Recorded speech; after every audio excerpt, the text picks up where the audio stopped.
All right, so at this point, let's go ahead and add a little bit more creative lighting. The default directional light in the scene works fine. It's much like a sunlight, just kind of coming from one direction. And it's not a bad light, it's actually a nice ray trace light. And if you select it in the light properties down below, you can dissolve it out. You can set its strength, make it really bright. You can also make it really dim, whatever you like. But you can also set a spread angle. Let's say we set it to about 20%. Now, certain things like that spread angle doesn't show up here in the advanced viewport. When you come over here to the render viewport, you'll actually see we've got a very nice soft shadow in here. And again, that's from taking the spread angle for that light and changing it. And you get a very nice fall off. And it's a realistic light too, because lights in the real world will be a little bit sharper towards the object and then fall off as they move out. And overall, that looks really nice, but we can get it to look even better. So what I'm going to do is come back to the Model tab. I'm going to turn this light off altogether. And from the Add Item list, I'm going to come down to Lights and add an area light. So what we're going to do then, let's go back here to the default layout. And you've got a little bit better view of what's going on. And you can see our light is right there in the center. So let's press W. Let's take the green handle and we can move it up. You'll also see there's a little bit of an orange handle coming out. That's the direction of the light. Now, the cool thing about area lights, I did not mean to do that. The cool thing about area lights is that they work on an inverse squared law. So if you're a photographer like me, you should know what that is. Double the distance is a quarter of the power. What does that mean? Well, we can actually move the light away. It actually dissipates. As we get closer, it gets brighter. Now you think that's normal, which it is in the real world, but in computer animation, for a lot of time, a lot of years, that wasn't even in there. You had to make the light fall off. If you had a headlight on a car that was technically a mile away, it was still lighting up the scene as if it was right in front. So this inverted square down here for the fall off type is quite important. The other cool thing about the area lights is that when you click on these little blue handles here, you increase the width and the height, and that's these guys right down here. You can change the shape of the light to an ellipse if you want, which is also a nice way to work. And that depends on, let's say, what kind of reflections you're doing. Perhaps you're putting it inside a car, or you're doing it on the outside of a car for reflection, and you want that reflection of the light to fall nicely over the hood. A square light might not do it for you. But let's grab the width. We're going to grab the height, and we're going to move it up. And what we're going to do is just a simple lighting setup here. Typically in the past, I would often do a good old 3-point lighting setup, but I rarely light that way anymore. All right, so let's go over here to the Render tab. This is where I like to get into this view. And you can see right away that this looks a little bit better than it did with just the default light.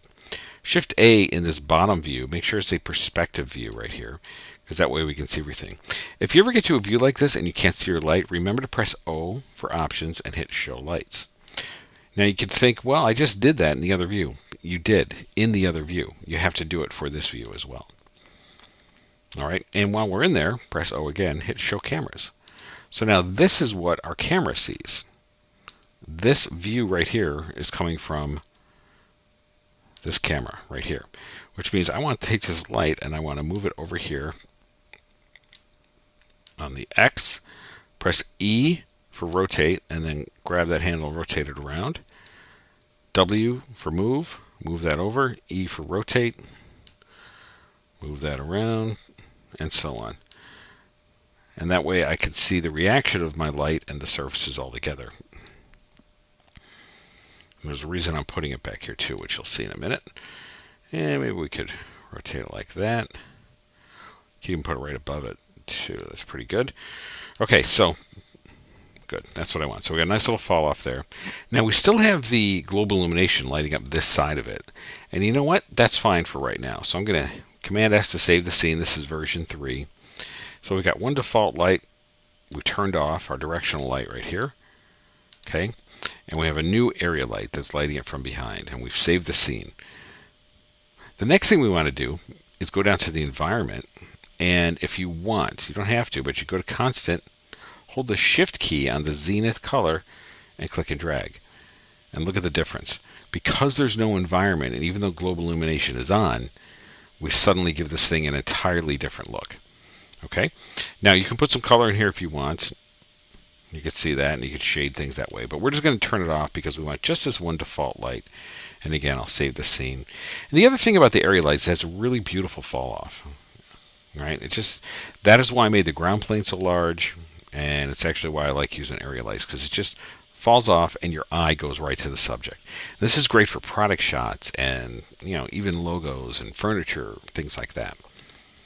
Next thing I'm going to do is make sure I select the die, move that around, position it as needed. We want to duplicate this. So let's go over here to the Model tab, and under Duplicate, we can just hit Clone. Click to activate the clone tool. Any of these tools, select them, and then click in the viewport to activate. I'm going to press O, show camera, so we know where our camera is. And I want to pull this die off to the right. I want to rotate it. Well, it doesn't matter which one, but I do want to rotate this one. And let's go once this way and once this way. And what I could do is numerically over here, line these up like that, 90 degrees, and this X is 0. And then W for move, and then Y again, but let's just rotate it like this and make sure they're not cutting into each other. And we'll put that one back here like this. There we go. Then let's jump back over to the render and see how that looks. And click play. Good. And you can move things in this view too, which is actually a very nice feature. So this will be the reverse die, or the rear die, I should say. Here's our original. Good. So we're going to save that, and it looks like I accidentally moved it up, so we want to make sure we pull that down.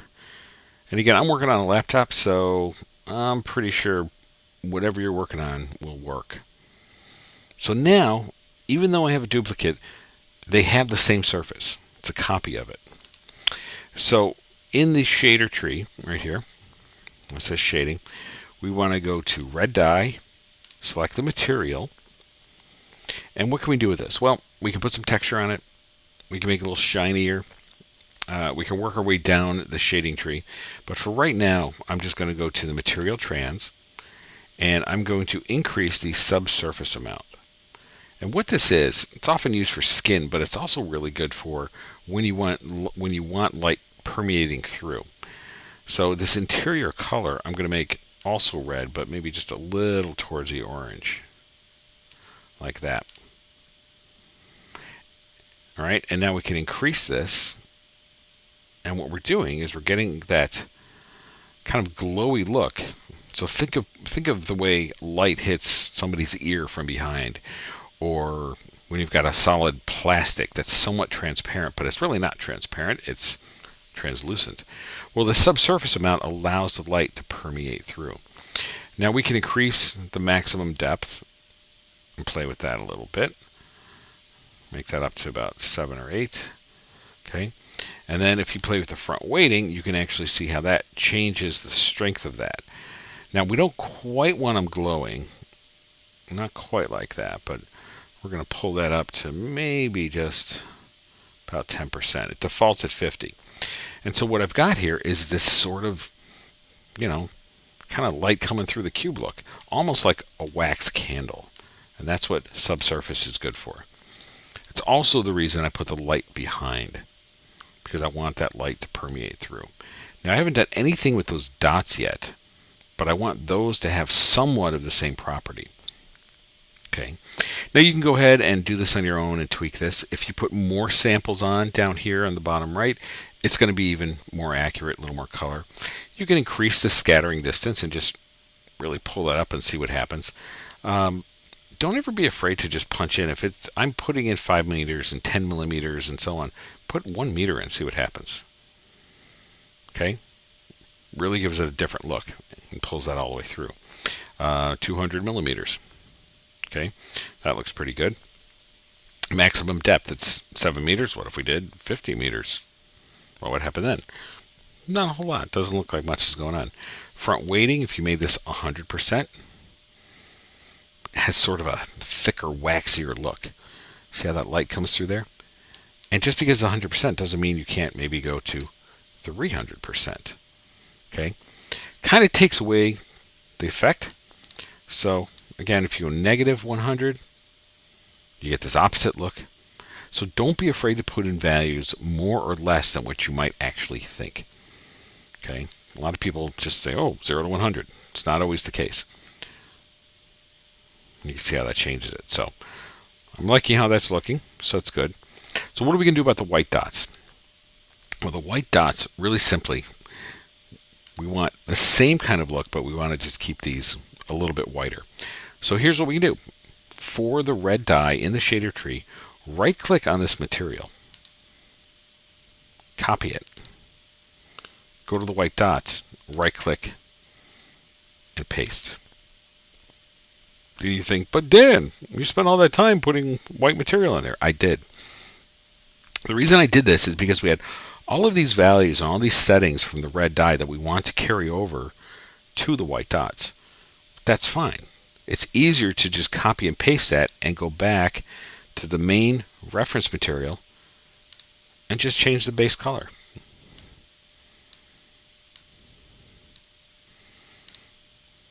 It's easier to do that, and then we can go and tweak. But then the point of doing it that way is that everything matches. All right, so now I can go back here and I can change the subsurface color also to a white, like that. So now those white dots really truly fit the look of this versus just the flat color we had before. Okay, so one more thing we're going to do, and then we're done. Let's go to the ground plane material. And so here's the material. Select that, go to Add Layer, go down to Image Map, and choose Load Image. And then from the Images folder, choose Craps. And what we just did there is place a image map. And I'll put my mouse down in this perspective view and press Shift A. And then let's just select the plane here. And you can see what we did. So what we did was just map on an image I had. Just played around in Photoshop. Now, my ground plane is square, my image is long. So in order to change that, all I have to do is select this image map on here, which Moto just knew exactly how to place it. We didn't have to do really anything to it. But up here under Texture Locator, I can change the position, rotation, and size. Well, how do I know what size? Well, we didn't talk about the work plane yet. We're going to. In our next set of videos, we're going to go through all the viewports and work plane and all of that. But I want to increase it on the X. Okay, so we're just doing a close-up here. It doesn't really matter necessarily the rest of it, which we're going to talk about later as we get into a little more texturing. But this way we have more than just a plain ground. We have a bit of an environment. The last thing I want to do, well, it looks a little kind of shiny. We don't really want that. So in order to change that for the ground plane, we got to go back to the material itself. And you'll see here that some of the things like specularity for how shiny it is are set. So we're going to set that to 0. And you'll see it kind of flattens that out. We also don't want really any roughness. Maybe put this down to about 5, a very low roughness. A high roughness would be glossy. We also don't want any reflection, so let's take those down to 0. And reflection type will change to environment only. All right, so now we've got a little bit rougher surface on there, but we can go just a little bit further with it, making this a little fuzzy. We're not going to get into using fur with this, but I do want to save the scene, so Command S. The next thing we're going to do with this material is we're going to add layer. We're going to come down to, let's see, textures, and we're going to go down into noise. Okay? Now wait a minute, Dan, what happened to my texture? Well, what we did is put a texture over this material. And again, we're going to go through all this shading in a couple of videos coming up. You're going to see how all of these play in. But we're doing a quick overview here just so you can see the whole process. In this texture locator, here is our size. I want to size down this texture. And there's an easy way to do this. These little guys right here are gang selects. So if you hold your mouse over, you can see independent, copy, relative, and proportional. So if I set this one to 6, and this to 1, and this one to 10, and I want to keep that ratio, I can use these values here to move all them equally. So I'm going to click it twice, and then I'm just going to click and drag on the arrows, and now I'm sizing it all down at the same rate, which is kind of nice. I don't have to punch in the value for every one of these. All right, so what I want to do is get this noise texture down very, very small. I think that'll be good. Could be a little bit smaller probably, but that's fine. Now, in the shader tree, the effect column right here, we have the name of our material, and here's the effect of that material. If you right click on this, you can change it to bump. And we change it to bump, what happens is that texture now becomes a bump map. And what is a bump map? Well, bump map takes the light values and pushes, and the dark values diminish. So basically, you get this sort of fake bumpy look. But I'm not seeing it. Well, what you have to do is go into the material, and down at the bottom under surface there is a bump amplitude. So I'm going to change this to maybe about 20 millimeters, and now you can see a little bit more texture in there. And if that's not working for you, go crazy and go up to like 1 meter. And now you can start to really see a bump in there. Now that's more than we need, of course, but that's what I want you to learn, that as you're doing this, a little bit, a little bit, a little bit, you're not seeing the results. All right, 20 millimeters wasn't cutting it. I went up to 1 meter, and now I've got something I can see. And from there, I could bring it back down maybe to 300 millimeters. There we go. All right, still might be a little too chunky. So we'll do it one more time.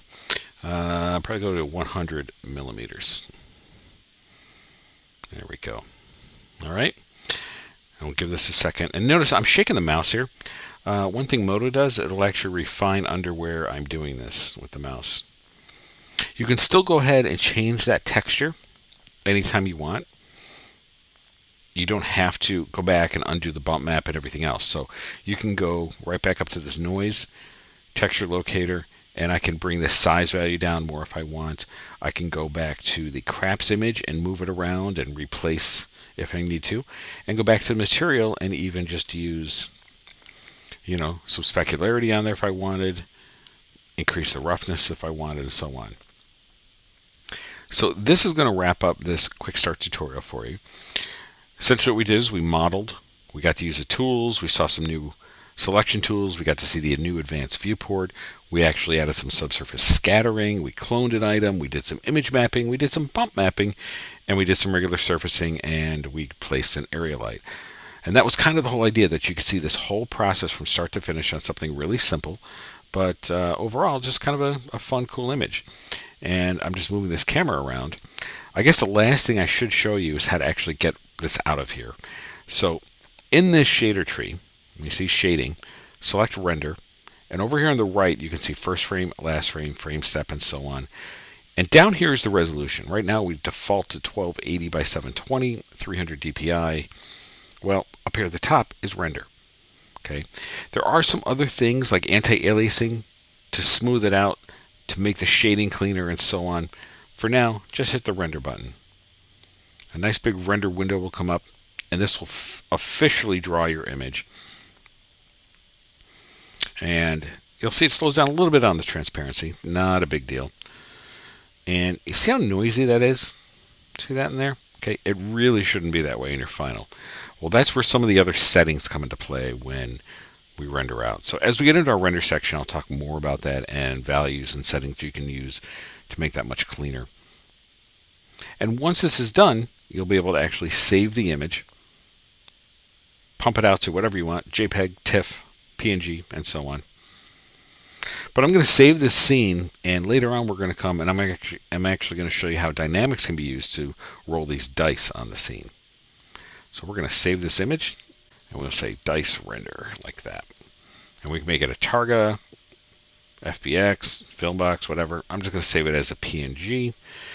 That works the best for right now. And click save. And we just saved our image. Alright, so scene is saved. You can load that up and tweak it on your own. Let's move on to the next set of videos, breaking down the interface and little mini projects and tutorials throughout the course, and we'll get this thing going.